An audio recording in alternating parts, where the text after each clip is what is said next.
Gracia y paz, amados hermanos. En el día de hoy quiero compartir con ustedes una trágica historia, pero que creo que les puede dejar una importante enseñanza. Más que trágica, diría que es triste. Trágica, bueno, no diría que acabó en tragedia, pero supongo que para la persona involucrada un poquito sí. La historia se trata de un pastor que no solo pastoreaba una iglesia, sino que pertenecía a un ministerio o pertenece a un ministerio grandecito, y él era dirigente o responsable de varias congregaciones. Así que era un pastor que al final fue colocado como responsable de otras iglesias y otros pastores, como un dirigente que estaba al cuidado de varios grupos. Eso repercutió en, obviamente, mucho trabajo. Por un lado, pastorear su congregación y por otro lado, estar velando y cuidando otras congregaciones. Eso implicaba viajes, salidas a predicar, reuniones, constantemente videollamadas, estar muy ocupado en esos asuntos. ¿Dónde se empieza a torcer esto? Porque hasta aquí esto es maravilloso. Alguno pensaría, oye, qué bien, todo bien, genial, ¿no? Servir al Señor, poder servir a otras obras, ayudar a otras iglesias locales e incluso tener ese reconocimiento dentro de un ministerio, ¿no? O de un grupo ministerial y que te reconozcan el trabajo. Eso es bueno. El problema es que un día el pastor estaba en su oficina y recibe una llamada. Y la llamada es de otra iglesia de las que él supervisa. En esa iglesia le llamaron porque había habido una actividad juvenil y se habían reunido los jóvenes de distintas iglesias del ministerio y le llamaron, le dijeron, pastor fulanito, sí, le llamamos de la iglesia local tal. ¿Recuerda que teníamos la actividad de jóvenes? Dijo, sí. ¿Recuerda que venían todos los jóvenes de las iglesias? Sí. Y entre esos jóvenes estaba su hija. El pastor tenía una hija que en aquel entonces tenía 16 años. Y le dijo, sí, mi hija fue allí a compartir, a edificarse y tal. Y se pone, bueno, pastor, le tengo una triste noticia. Ahí el pastor le preguntó, ¿qué sucede? Preferiríamos que venga y que lo hablásemos en persona. Ahí el pastor cogió su auto, condujo, creo que eran 45 minutos, y lo estaban esperando en un despacho en las oficinas de esa iglesia local. Estaba el pastor que había llegado, se había llevado a su esposa, y ahí estaba su hija, y de repente el pastor no entendía nada, su esposa no entendía nada, y pregunta, ¿qué sucede? ¿Qué pasó con mi hija? ¿Qué le hicieron? ¿Qué le ha podido pasar? ¿Alguien le hizo algo? Y dijo, no, no, su hija no ha tenido ningún problema, nadie le hizo nada. Entonces, ¿qué pasó? Que hemos encontrado a su hija con drogas en la mochila. No solo con drogas que evidencian que ella también tenía cosas de que las ha consumido, sino que también tenía algunas cosas de que las estaba compartiendo con otros jóvenes en la iglesia. Y ahí el padre miró a su hija, hablaron, terminaron la reunión, citaron al padre después a reunirse con otros pastores. Obviamente había un problema y eso empezaba a poner en duda su ocupación, su oficio, su ministerio, que iba a ser examinado cuidadosamente para ver si realmente estaba apto para estar ahí viendo la situación de su hija. En todo eso se hizo el camino de vuelta a casa en el más absoluto silencio. Un silencio donde no hablaba mamá, no hablaba el padre, no hablaba la hija, silencio en ese coche, ni la radio tenían puesta. Hasta que llegaron a casa, la hija se fue a su habitación, el padre entró, el pastor entró y empezó a reprender a la hija con dureza, le empezó a gritar, pero tú qué te piensas, tú no sabes que puedo perder el cargo, tú no sabes que puedo perder el ministerio, tú no sabes la vergüenza que me has hecho pasar, tú no, todo lo típico discurso, ¿no? La vergüenza que me has hecho pasar, qué va a decir la gente, ahora se va a correr la voz, la gente lo sabrá, dirán que mi hija es una drogadicta, dirán que... Y en eso, cuando el padre habla, en un momento de silencio, la hija lo mira y eso es lo trágico. La hija lo mira y le dice, ¿ya estás, papá? Dijo, sí, ya estoy. ¿Por qué? ¿Tienes algo que decir? Dijo, sí, que llevas 2 años sin entrar a mi habitación a hablar conmigo. Y he tenido que tener droga en mi mochila. He tenido que tener droga para que tú entres a mi habitación en los 2 últimos años a tener una charla conmigo. Nunca has hablado en 2 años tanto rato conmigo como hoy para reprenderme. Hermanos, el pastor cayó en llanto, cayó en llanto. Por un momento se olvidó de lo que su hija había hecho y cayó en llanto por la culpa que sentía. Y desde ese momento Dios empezó a obrar en esa familia. Pero ¿qué quiero decir con esto? Cuando vemos esta historia, que es real, no es una historia inventada, es real, tristemente es real. Esta historia nos trae como dos o tres cosas que yo quiero que reflexionemos. Número uno, el ministerio se puede perder por asuntos graves. Y no hay nada más serio y grave que la familia. Un ministerio se puede perder por no solamente una falla moral personal. Un ministerio se puede perder por un mal cuidado y pastoreo familiar. Ministerios se han roto por malos testimonios de esposas, por malos testimonios de hijos, que han implicado y han mostrado que hay una carencia en el gobierno de la casa. La Biblia dice, ¿no?, que el que no gobierna bien su casa no puede pastorear, no puede gobernar la casa de Dios, no puede guiar a ese pueblo si no es capaz de guiar a un pueblo mucho más pequeño. Así que un descuido familiar, un descuido en un área importante, en un ministerio que se tome la Biblia en serio, puede implicar perder un ministerio. Puede implicar perder un ministerio. Pero para mí la otra cosa y lo más trágico en esta historia es el concepto que hoy se está hablando mucho de esto en muchos círculos, de padres, de hijos huérfanos de padres vivos. Así como escuchan. Hijos huérfanos de padres vivos. ¿Qué significa? Hijos que tienen a sus padres, pero que viven como si fueran huérfanos porque sus padres no están presentes. Se ha hablado mucho de lo que se llama el padre ausente, ¿no? El concepto de padre ausente. Existen una cantidad abismal de hijos que no tienen un referente paterno, pero tienen padre. Que no tienen un referente materno, pero tienen madre. Que no tienen un referente familiar, pero tienen un padre y una madre casados en esa casa.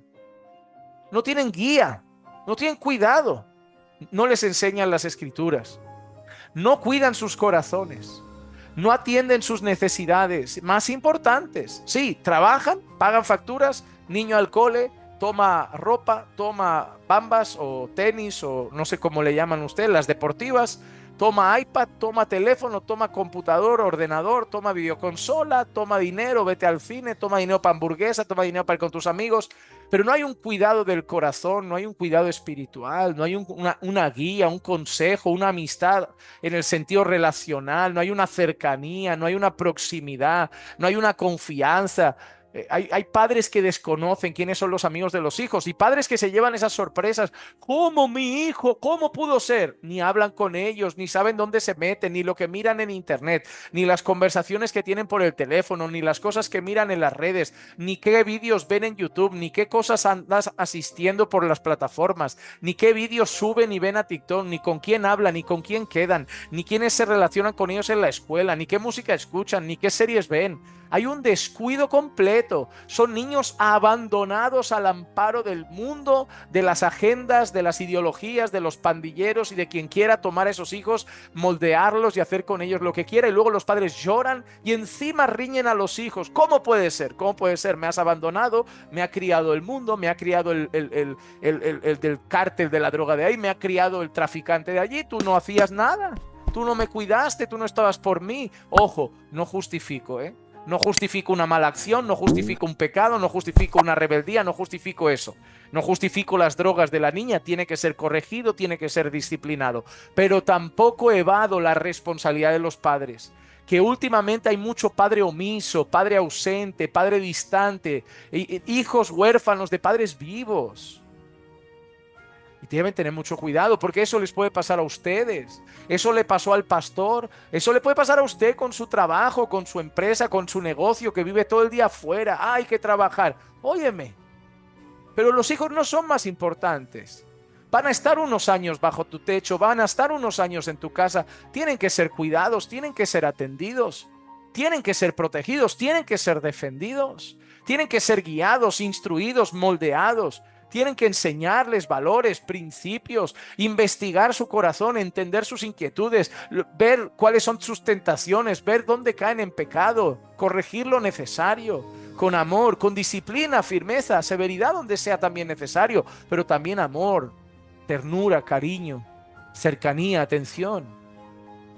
Y eso me lleva al tercer punto. Eso me lleva al tercer punto.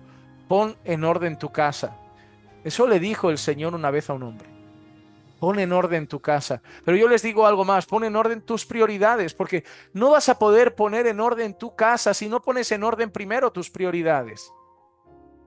No, no podrás poner tu casa en orden si tus prioridades no están en orden. Y lo prioritario es tu familia. Primero Dios, luego tu familia. Primero Dios, luego tu familia, tu esposo, tu esposa, tus hijos. Ahí va tu tiempo, ahí tienes que invertir tu esfuerzo en cuidar, en proteger, en proveer, en instruir, en guiar, en amar, en servir. Dios, familia, Dios, familia, Dios, familia. Trabajo pasó aquí, bájalo otra vez. Dinero pasó aquí, bájalo otra vez. Esto, la afición, la tele, los videojuegos pasó aquí, bájalo otra vez. Dios, familia, Dios, familia, Dios, familia. Ese es el orden. Lo otro, que siga, pero pon en orden tus prioridades, porque si no pones en orden tus prioridades, no podrás poner en orden tu casa. Y mañana lo que le pasó a ese pastor con su hija te puede pasar a ti. Niñas que salen embarazadas, ¿cómo embarazada mi hija? Si ni novio sabía que tenía. ¿Cómo que mi hijo ve eso? ¿Cómo? Ah, he pillado a mi hijo viendo un vídeo un día por casualidad. Y da gracias a Dios que el Señor permitió que lo vieras, porque a lo mejor llevaba viendo ese contenido semanas. En España salió hace no mucho un anuncio en la radio que decía que no sé qué porcentaje súper alto de niños menores de 10 años ven contenido X y los padres ni se enteran. Claro, les van dando el telefonito a los niños, les van dando el telefonito, ponen ahí a los niños con su tablet, con su teléfono, con su acceso a internet. Ahí todos son menores que tienen Facebook, menores que tienen Twitter, Instagram, sus hijas menores de edad mostrando sensualidad por las redes, hablando con el que creen que es un joven y está hablando con un señor de 60 años, que le está pidiendo fotos en bikini, fotos en ropa interior, que le haga cositas por la cámara. Ustedes no saben nada, porque llegan muy cansados del trabajo, porque tienen mucho que hacer, como el pastor, que tenía mucho que hacer, tenía que visitar todas las iglesias, visitar a todos los pastores, estar en todo, y su hija ahí, cayendo en las drogas, cayendo cada vez más, y gracias a Dios que la hija fue descubierta, porque si lo dejan pasar, puede acabar como una drogadita en las calles, en prostitución, en borracheras y en muchas otras cosas. Gracias a Dios que eso alertó al pastor y dijo, no, no, no, no, no, no, tengo que cuidar mi casa y cuidar mi hija, tengo que atender mi hija. Y el pastor tomó una decisión muy buena, delegar un poco de trabajo, decir que necesitaba un tiempo más para su hija y puso sus prioridades en orden, y poner sus prioridades en orden le permitió poner su casa en orden. Hermano, que esa no sea tu historia, que eso no te pase a ti. No descuides lo más importante por otras cosas que no lo son tanto. Yo no digo que el trabajo no es importante, y yo sé que como hombres queremos dar lo mejor a nuestra casa, y como hombres queremos proveer y que no falte, pero no podemos faltar nosotros sobre la vida de los que tenemos que cuidar. No podemos faltar nosotros sobre la vida de la familia. Debemos trabajar, sí, pero debemos estar sobre todo sobre los más pequeños, sobre esos hijos, que tenéis unos años para moldearlos, que tenéis unos años para influenciarlos más de lo que le influencia el mundo, la tele, YouTube y todo. Ese pastor estuvo a puntito de perder a su hija para siempre, a puntito de ver una catástrofe y una verdadera tragedia en una hija sumergida del todo en las drogas, y no que cuando empezaba a tontear con las drogas.